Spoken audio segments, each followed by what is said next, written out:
forecast and our unemployment forecast. And I will absolutely say the unemployment forecast, like many people, we did not forecast how high the unemployment rate would go. We were actually remarkably accurate on the GDP forecast. So actual, when we have the numbers in, we now know that over 2009, real GDP grew by 0.1%, 1/10 of 1%. Our prediction had been for 0.3 of 1%. So we were, in fact, quite accurate on the GDP forecast. One of the things that we talk about in the economic report is just how this recession has been unusually hard on the labor force and the degree to which the usual relationship between GDP growth and the unemployment rate has broken down somewhat, and that the unemployment rate has risen much more than one would have predicted based on the behavior of unemployment. Chip, we've had an occasion to talk about this on many outings here.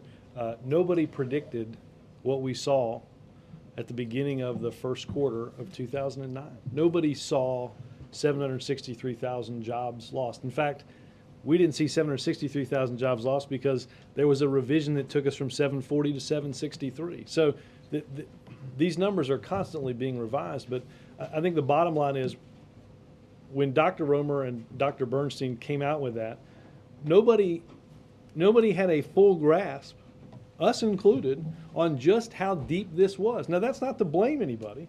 That's just to understand that the severity, the slope at which we saw job loss was unforeseen, not just by us, but by virtually everybody that enters into the type of forecasting that these guys enter into.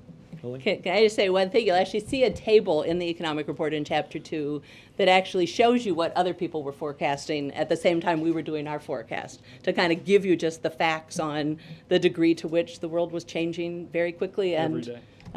So I have 1 minute before I get to go get this baby signed. Just quickly, income inequality. The report talks about inequality but doesn't make any specific recommendations on it. How seriously should the administration be treating that right now? Oh, I think that is an issue that I know the president feels deeply about.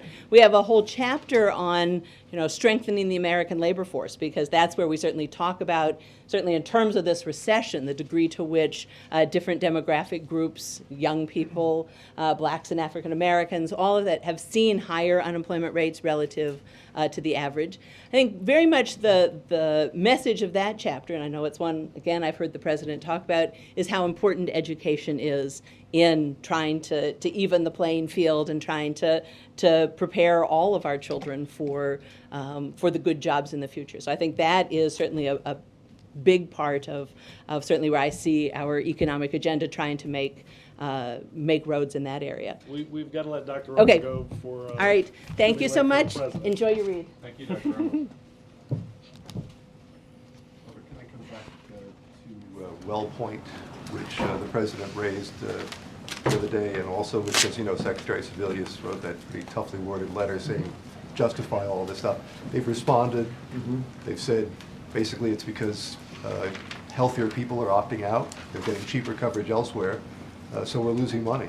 Are you satisfied with that? I thought they made one of the statistics I saw, I think they made a $2.7 billion profit last year. So maybe that's Sounds like you're not satisfied with their maybe that's economic parlance for just breaking even. But look, when healthcare inflation goes up at 4 or 5%, when a company makes a $2.7 billion profit and turns around and increases rates in the individual market by nearly 40%, I think there's some explaining and some investigation that needs to be done. I think it also underscores more than ever why the case that the president made about helping people, particularly on the individual market, why that's so important, that creating a national exchange, a national pool that can have a greater amount of purchasing power. One of the things that the healthcare reform bill called for is obviously needed in this region of the country and quite frankly, throughout the country. I will look through and get a more detailed response to the letter. I have not seen the response that they wrote. Just again, understanding that healthcare inflation is not nearly rising at that level, though their profit looks quite nice. I think more needs to be explained at how that number was derived. Karen. The White House warned earlier this week about a crackdown in Iran surrounding the anniversary of the revolution, and there have been reports of a crackdown, and I'm wondering if you could give your reaction to what's going on there. Well, look, we continue to monitor events as they happen and try to get the best available information, understanding that a lot of media, Google and other internet services have been basically unplugged.